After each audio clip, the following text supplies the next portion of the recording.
The title isn't just some flashy catchphrase. It's actually the core of how wealth, power, and survival have been wired for thousands of years.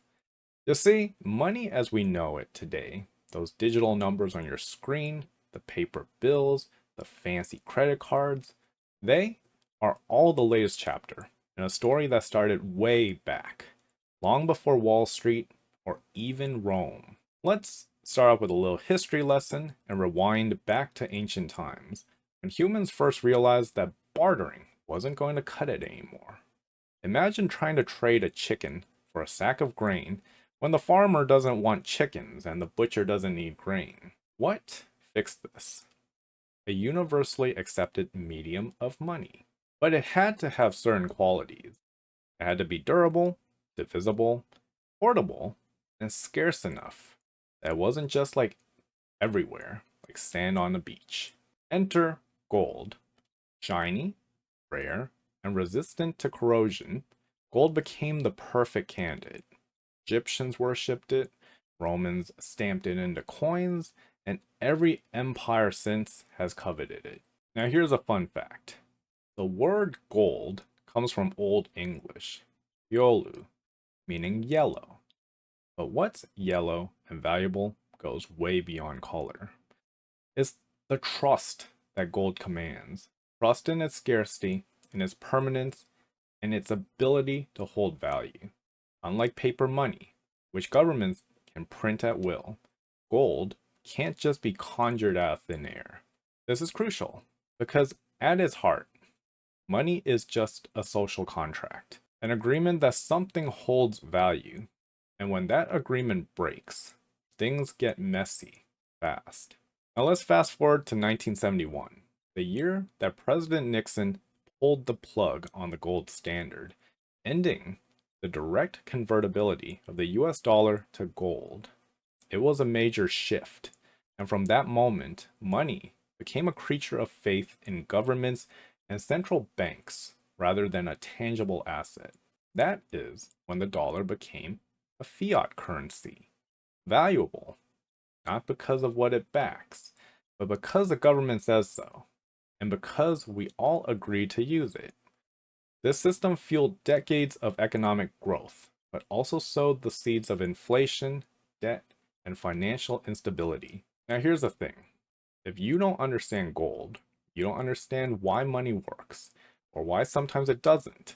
Gold is the baseline, it's the original money. When fiat systems waver, gold shines, literally and metaphorically, as a beacon of stability. And that is why, even today, central banks hoard gold like it's the secret sauce to financial security. You have China, Russia, India, they are all quietly stacking up gold like there's no tomorrow. They know something that many others don't, or many refuse to admit.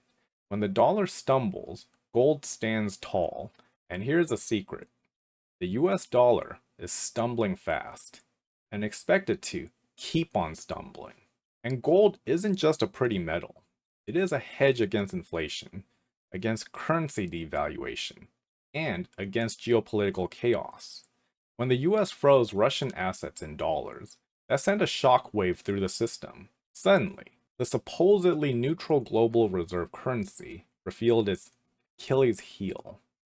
It was wielded as a weapon, and countries realized that they needed an alternative store of value, and gold fit the bill perfectly. It can't be frozen, confiscated, or diluted.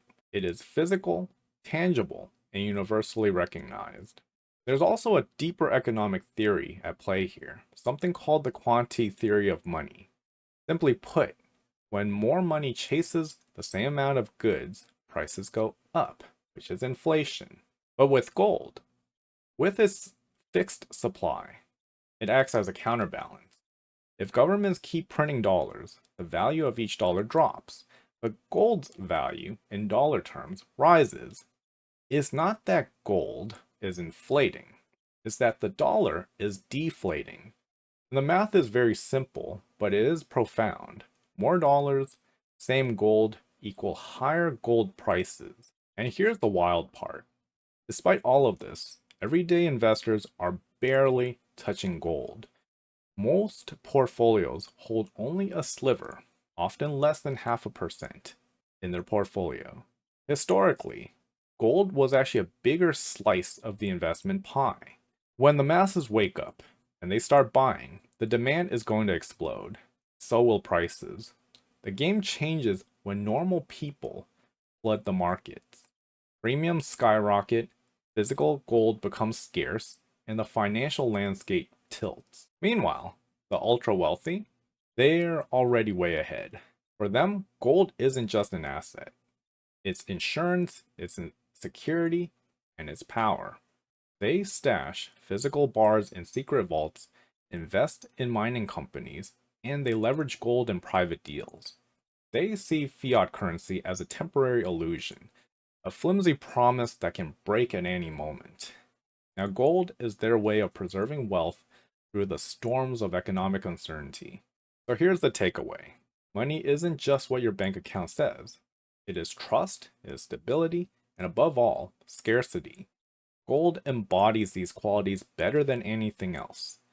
If you ignore gold, you're ignoring the fundamental truth about money.